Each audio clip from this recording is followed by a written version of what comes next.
Okay, Lieutenant Jason Stevens, S-T-E-P-H-E-N-S.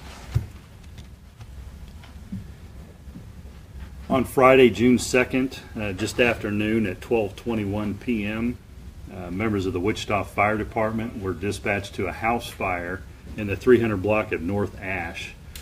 When they arrived at that location, they did encounter a house fire, and through the search of that residence, they located a deceased victim who at this point in time is yet to be forensically identified, so I'm not going to release that name at this time, but she does appear to be a female in her 30s.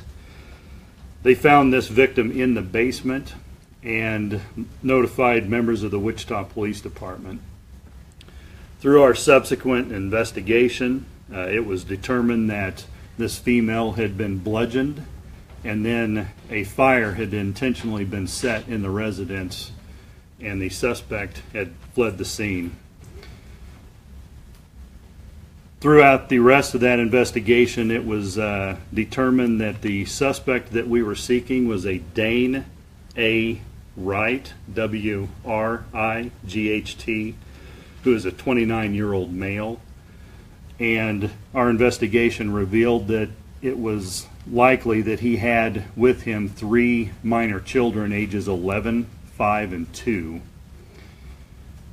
Because of the seriousness of the crime and the fact that he had these children with him, it was believed that these children were in imminent danger. Therefore, the KBI was contacted, and collectively between the KBI and the Wichita Police Department, we issued an Amber Alert for those children in a white Ford Taurus vehicle that the children and the suspect were believed to be associated with. Later in the evening, we received numerous tips through the Amber Alert, but through other witness information through the investigation, we were able to learn that the children were in a motel room on South Broadway, and they were located and recovered uninjured. Also in the immediate area, officers located the suspect Dane Wright and arrested him. He was brought to investigations and later arrested and booked for first-degree murder, aggravated arson, and child endangerment.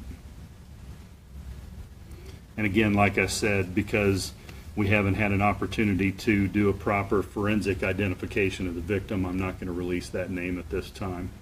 What's the relation between this woman and the children and the suspect? Like I mentioned, I think it would be irresponsible for me to comment on that at this time due to the fact that we haven't properly identified her. Was it the victim's home or the suspect's home? I will say it was certainly the suspect's home.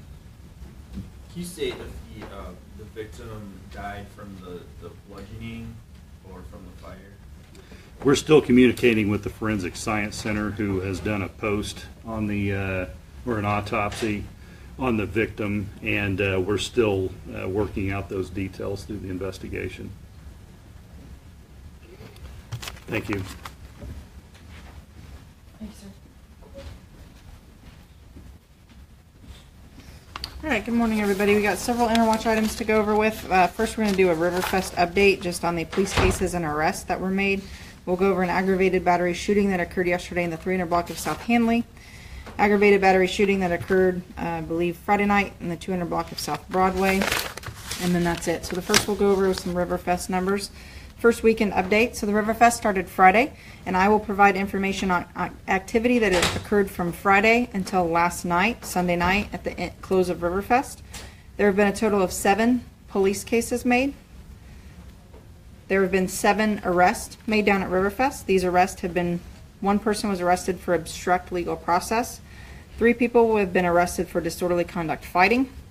2 individuals were arrested for their warrants. And 1 person was arrested for battery of a law enforcement officer, obstruct, and criminal trespass. First responders worked very well with Riverfest personnel and the community to disperse the crowds at the end of each night. Can you talk about that battery of a law enforcement officer? Sure. They were investigating individual that had been told to leave, and that suspect, I believe, pushed or punched one of the officers. No injuries, and he was booked for that. Okay. Talk about the shooting that occurred yesterday. Case number 17C037680, 17C037680. It occurred in the 300 block of South Hanley. It occurred on June 4th at approximately 1:15 p.m. On June 4th at 1:15 p.m., officers responded to a shooting in the 300 block of South Hanley. Officers arrived and located a 28-year-old male with a gunshot wound to his arm. During the investigation, it was discovered that a known suspect came over to that residence to confront the victim, struck him with a baseball bat, and shot him one time. The suspect then left the scene. He has been identified through the investigation, and officers are trying to locate that suspect. The victim was transported to an area hospital, treated, and released. Do you know why he came up with some To confront the victim. I'm not sure the details surrounding of why he wanted to confront the victim, but he came over to the victim's residence to confront him. Did this happen outside the residence? It did. That is correct. Outside of that residence area. Okay. Talk about the aggravated battery shooting that occurred on Broadway Friday night. That case number is 17C037250.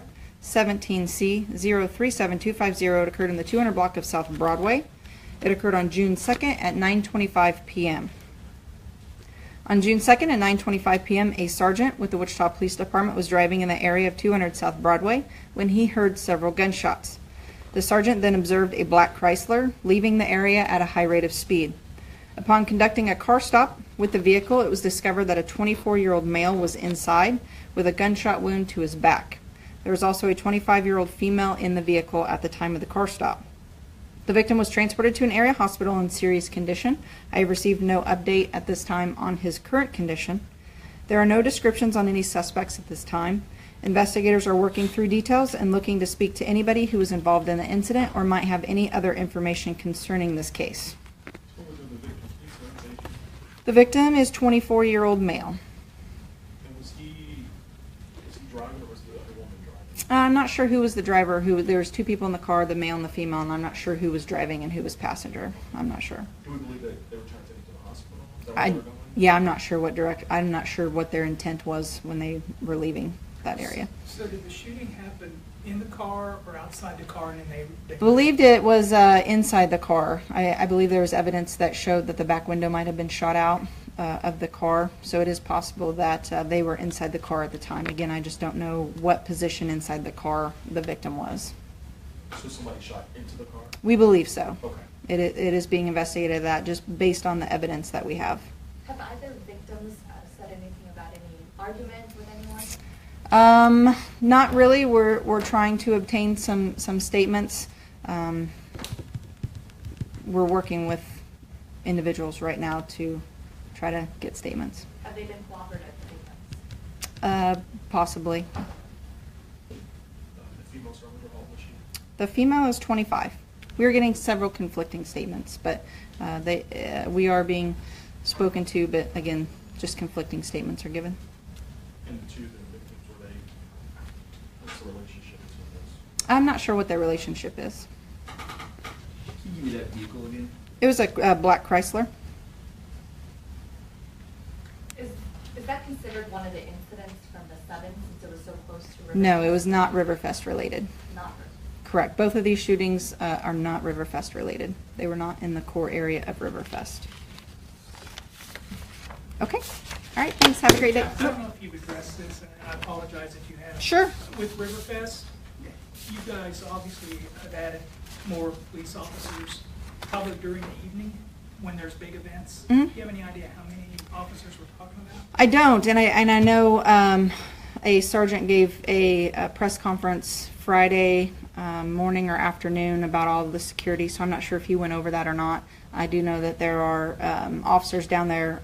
Whenever the Riverfest is open, there's officers down there. Obviously, we have more at night just because of the more people. I don't know the number per night of officers that are down there, but there's quite a few off-duty officers down there working.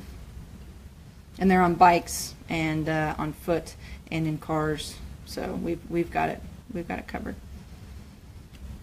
This would be a good time. Remember, the app came out. Download the app. We're getting a lot of good pictures sent to us, Riverfest activities sent to us, and so keep that up. We love pictures. We've gotten quite a few pictures with kids and stuff with Sergeant Justice down at the Riverfest, so keep sending those.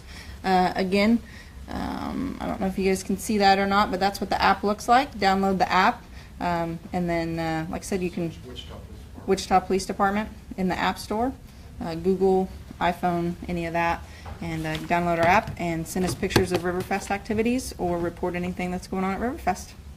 Thanks, guys. Have a great day.